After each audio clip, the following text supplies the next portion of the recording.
Assalamualaikum warahmatullahi wabarakatuh.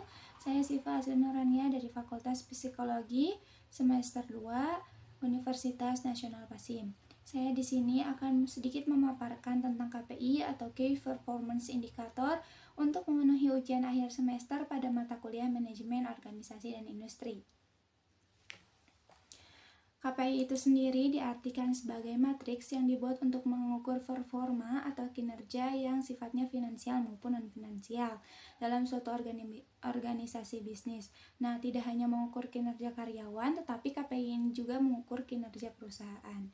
Menurut salah satu ahli, yaitu J. Banerjee dan C. Bauti, bahwa KPI atau Key Performance Indicator adalah ukuran berskala dan kuantitatif yang digunakan untuk mengevaluasi kinerja organisasi untuk tujuan mencapai target organisasi. Nah, KPI ini kalau di level organisasi itu dibuat berdasarkan tujuan yang ingin dicapai perusahaan, karena indikator tersebut dipakai untuk mengetahui apakah organisasi berhasil mencapai goalnya. Sedangkan kalau di level individual, KPI ini atau Key Performance Indicator ini dibuat berdasarkan job deskripsi di setiap departemennya untuk mengukur apakah setiap tugas dan tanggung jawab itu dijalankan dengan baik dan apakah target pekerjaannya itu tercapai. Nah, selanjutnya saya akan sedikit memaparkan tentang contoh KPI dalam penggunaannya gitu. Nah, di sini saya mengambil bidang Human Resources Development atau tentang sumber daya manusia dan jabatannya ini yaitu sebagai manajer gitu. Di sini terdapat 7 kolom. Yang pertama ada kolom nomor, yang kedua ada indikator dari KPI-nya itu sendiri, lalu ada bobot KPI-nya, ada targetnya, ada realisasi di akhir tahun, ada skor dan skor akhir tahun. Nah, akan membahas satu-satu dari kolom di tabel KPI ini, dari contoh KPI ini gitu. Nah, di sini ada petunjuk pengisian per kolomnya dan penjelasan dari tabel yang tadi sudah diperlihatkan kan. Nah, di kolom Key Performance Indicator, nah diisi indikator-indikator yang dibutuhkan dalam bidang Human Resources Development tabel 1. Nah, indikator yang dibutuhkannya itu yang pertama, di situ ada rata-rata hasil evaluasi karyawan baru setelah masa percobaan, ada rata-rata hasil penilaian kompetensi karyawan level supervisor ke bawah, ada juga jumlah karyawan yang telah menyusun KPI, lalu ada rata-rata durasi pelatihan karyawan, dan juga yang terakhir ada rata-rata jumlah biaya kesehatan setiap karyawan per tahun. Nah, lalu di kolom bobot KPI diisikan dengan angka sebagai bobot KPI yang telah ditentukan berdasarkan tingkat kepentingan dan prioritas. Nah, jumlah total untuk semua indikator dalam satu bidang ini harus 100 gitu. Nah, lalu pada kolom target diisikan ketentuan yang didasarkan pada kesepakatan atau bisa juga data pencapaian tahun sebelumnya gitu. Nah, penulisannya bisa berupa persentase, bisa juga berupa angka, nominal uang, dan lain-lain tergantung dengan jenis KPI-nya itu sendiri gitu. Nah, lalu dalam kolom realisasi akhir tahun ini diisikan hasil yang dicapai pada akhir tahun berjalan. Nah, penulisannya juga bisa berupa persentase, bisa berupa angka, bisa berupa nominal uang, dan lain-lain, sama tergantung dari jenis KPI-nya itu sendiri. Nah, lalu pada kolom skor ini diisikan angka sebagai hasil dari rumus. Nah, rumusnya ini bisa realisasi per target dikali 100 ataupun sebaliknya yaitu target per realisasi dikali 100. Nah, kalau misalkan di dalam bidang Human Resources Development pada tabel titik 1 tadi itu, ini ada contohnya ya. Kayak misalkan yang pertama nih, yang rata-rata hasil evaluasi karyawan baru setelah masa percobaan, itu kan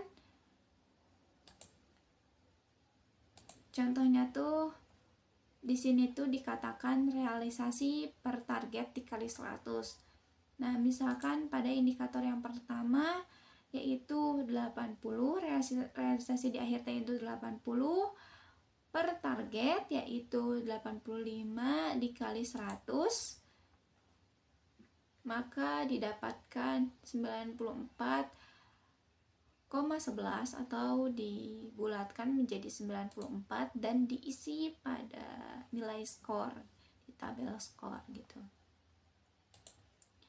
Nah, lalu untuk di kolom yang skor akhir juga diisikan angka dengan rumusnya itu skor kali bobot KPI per 100. Nah, kalau misalkan di dalam tabel yang tadi bidang Human Resources Development tabel titik 1 itu, misalkan pada indikator yang pertama, KPI pada indikator yang pertama, maka itu tuh scoringnya itu 94 dikali bobot KPI-nya itu 20. Nah, lalu per 100. Nah, 94 dikali 20 sama dengan 1880 per 100, maka hasilnya adalah 18,9 dan dibulatkan menjadi 19 dan seterusnya sampai indikator KPI terakhir kayak gitu. Nah, di sini sudah dijelaskan ya bagaimana untuk pengisian kolom skor dan kolom skor akhir. Bisa dilihat ya di situ ada rumusnya serta contohnya sebagai pengaplikasian pada tabel Human Resources Development tabel titik 1 gitu. Nah, setelah tadi penjelasan mengenai pengisian dari setiap kolomnya, nah lalu setelah itu dari contoh KPI karyawan yang tabel titik 1, bahwa manajer HR yang bersangkutan itu tidak mencapai target secara keseluruhan gitu, karena kan nilai akhirnya itu 90,3 per 100, yaitu hanya 90,3% target yang dicapai. Nah, KPI karyawan itu bisa berkaitan dengan pemberian reward, umumnya berupa kenaikan gaji atau promosi. Nah, semakin tinggi nilai KPI, maka reward juga semakin besar. Nah, contoh seperti dalam tabel berikut ini. Jadi yang tabel karyawan tadi yang tabel titik 1 itu tuh dapat dihubungkan dengan tabel reward ini gitu. Contohnya kayak di sini ada final score dan juga ada kenaikan gaji gitu. Jadi di sini kriterianya itu kalau misalkan di bawah dari 100% atau sesuai target itu di bawah dari target itu tidak naik gitu. Kalau sesuai target 100% ada kenaikan gaji 6% atau sesuai inflasi. Dan juga kalau 101% sampai 120% kenaikan gajinya 7 sampai 9%. Kalau misalkan di atas dari 121% dikatakan di sininya kriterianya kenaikan gajinya dari 10 sampai 12% gitu. Nah, kesimpulannya bila dilihat dari tabel titik 2 ini yang reward KPI karyawan ini, maka manajer HR itu dikatakan tidak mendapat reward berupa kenaikan gaji karena di KPI-nya di tabel KPI yang sebelumnya tabel titik 1 itu tidak mencapai target atau tidak melebihi target. Nah, selain fungsi KPI itu sendiri tidak berhenti pada penilaian ataupun reward gitu, tetapi juga KPI itu menyediakan hasil evaluasi yang memberitahu area pekerjaan yang tidak terselesaikan dengan baik oleh karyawannya. Nah, mungkin segitu saja yang bisa saya paparkan mengenai KPI ini. Jadi Key Performance Indicator ini merupakan sebuah matriks gitu ya untuk mengukur sebuah performa atau kinerja yang sifatnya finansial maupun non-finansial, untuk mengukur kinerja karyawan maupun kinerja perusahaan, yang dimana ada beberapa faktor penentu, ada beberapa faktor hambatan, dan juga ada kriteria-kriteria tertentu yang harus diperhatikan gitu. Jadi harus diperhatikan apakah perusahaan ini telah berhasil mencapai goalnya ataukah tidak, apakah setiap individu ini bisa bekerja sesuai target atau menjalankan tanggung jawabnya dengan baik. Jadi KPI ini merupakan hal yang sangat penting dalam suatu perusahaan. Mungkin sekian, mohon maaf atas kekurangannya. Wassalamualaikum warahmatullahi wabarakatuh.